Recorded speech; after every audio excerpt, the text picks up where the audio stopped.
थोडं विश्वासार्हतेवर कुठंतरी शंका येते की खरंच प्रशिक्षण घेतल्यानंतर माणूस बोलतो का? प्रशिक्षण घेतल्यानंतर माणसाला बोलता येतं का बुवा?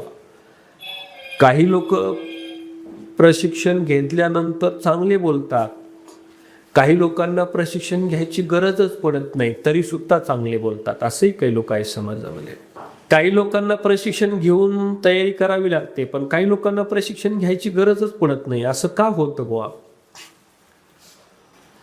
कोण लोक आहेत की ज्यांना प्रशिक्षण घ्यावं लागतं आणि कोण लोक आहेत की ज्यांना प्रशिक्षण घ्यायची गरजच पडत नाही,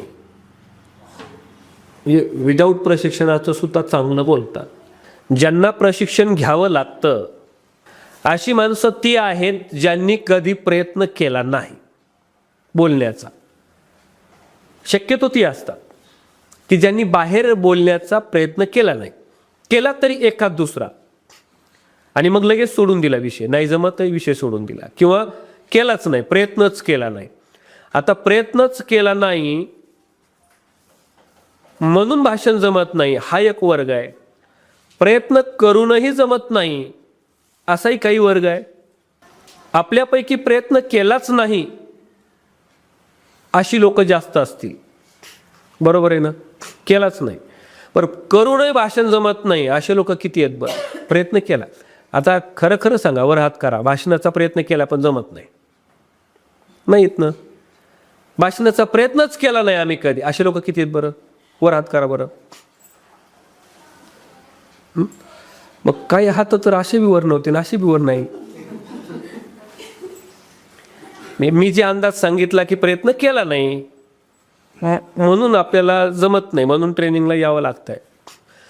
मग मला सांगा, प्रयत्न नाहीच केला तर भाषणच काय?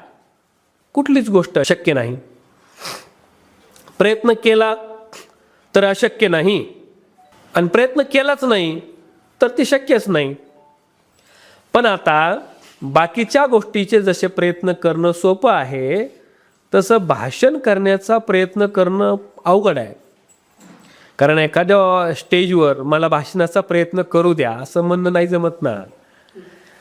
सभा भरलेली मोठी आणि मला जरा ट्राय करू द्या असंच कुठं शक्य का? म्हणजे गाडी चालवण्याचा प्रयत्न करायला तुम्ही करू शकता, रोडच्या बाजूला या आणि थोडं एखाद्या ग्राउंडमध्ये गाडी चालवण्याचा प्रयत्न करा, प्रयत्नातून तुम्ही हळूहळू गाडी शिकाल. पण भाषणाचा प्रयत्न करण्यासाठी तुम्ही भाषणाच्या व्यासपीठावर जाऊन तिथं प्रयत्न नाही ना करू शकत. म्हणजे बोलणारेच बाकीचे म्हणतील, अरे प्रयत्न करायला हे ठिकाण सापडलं का तुला? मग भाषण कला प्रशिक्षण जे काही ट्रेनिंग चालतायत आज ते प्रयत्न करण्यासाठीच आहे. मग तुम्ही म्हणाल मग तिथंच केलं तर येतं, बाकीकडे केलं तर येत नाही का? साधी गोष्ट सांगतो, गाडी चालवताना आपल्यापैकी अर्ध्या लोकांनी तरी ड्रायव्हिंग स्कूल लावलं असेल आणि अर्ध्या लोकांनी लावलं नसेल.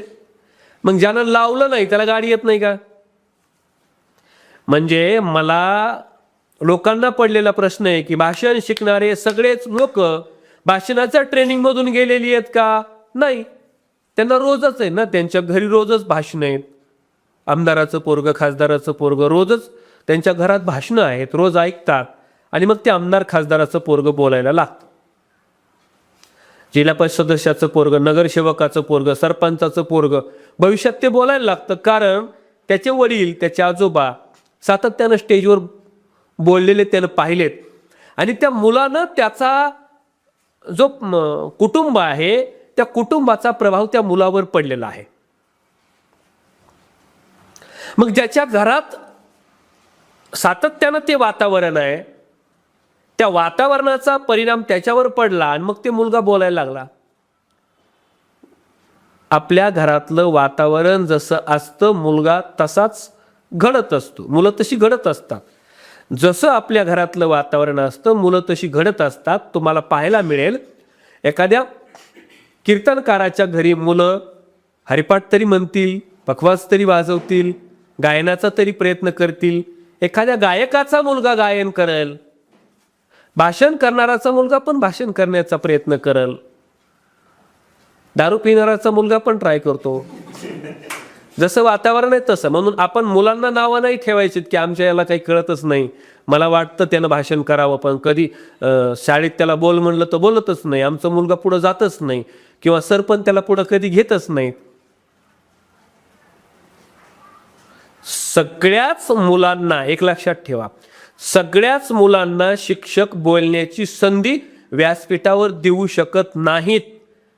मुलाला व्यासपीठावर बोलण्यासाठी तुम्ही प्रवृत्त केलं पाहिजे.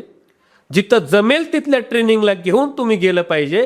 कारण शाळेमध्ये एवढी मोठी संख्या राहते, सगळ्यांना जर 5-5 मिनिटं बोलायची संधी दिली, कार्यक्रम असून 2 तासाचा असेल, 2 तासापैकी तुमच्या 5-7 मुलांनी टाइम घेतला, 5-7 मिनिटं, 7-7 मिनिटं, 7च मुलांनी, 7 1 तास तर तुमच्या मुलांनाच खाल्ला, मग कार्यक्रम कधी करायचा?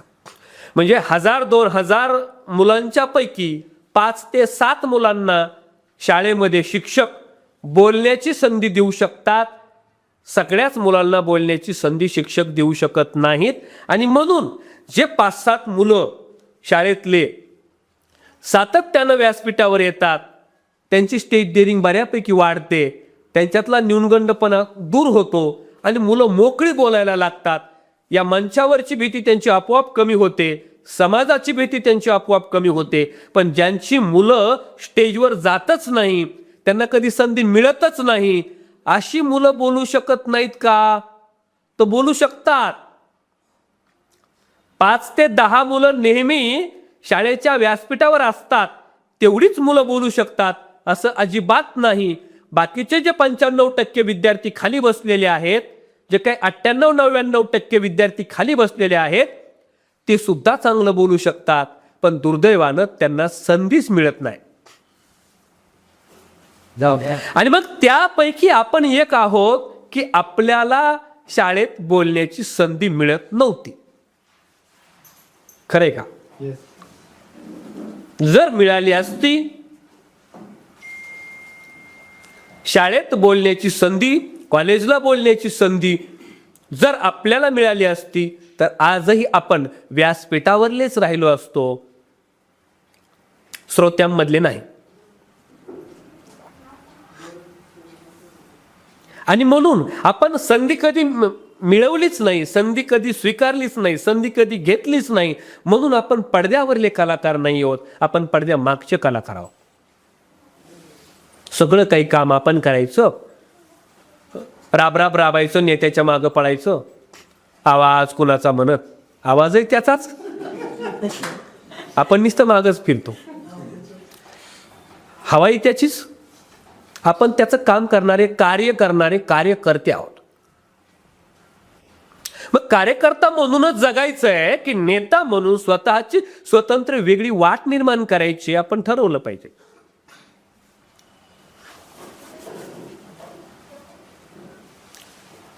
%98 लोकांमधले आहेत आपण, 2%च लोक असतात बरं ते व्यासपीठावर असतात.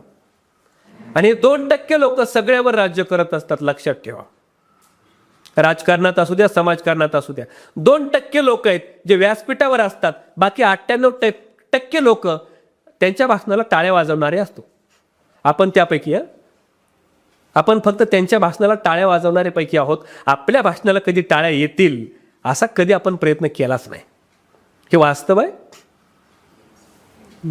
हे थोडंसं रुतणार आहे, थोडंसं टोचणार आहे, पण याचं थोडंसं आपण आत्मचिंतन केलं ना तर आपल्या लक्षात येईल की खरंच आपण कोण आहे. जरा विचार करा बरं.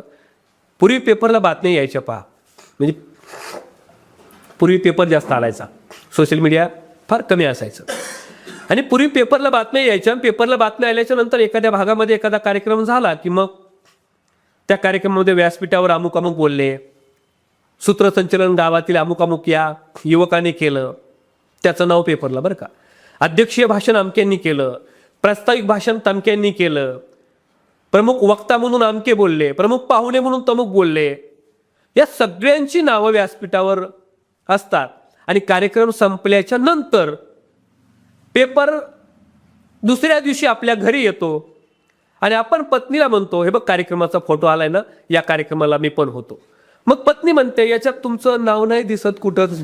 मग तो काय म्हणतो माहितीये का, ते जे बातम्या असतात ना त्याच्यामध्ये का सूत्रसंचालन अमक्यानं केलं, प्रास्ताविक तमक्यानं केलं, अध्यक्ष भाषण अमुक्यानं केलं, प्रमुख वक्ते अमुक होते, व्यासपीठावर अमुक उपस्थित होते, इत्यादी उपस्थित होते. मग तो म्हणतो ते इत्यादी मध्ये मी आहे.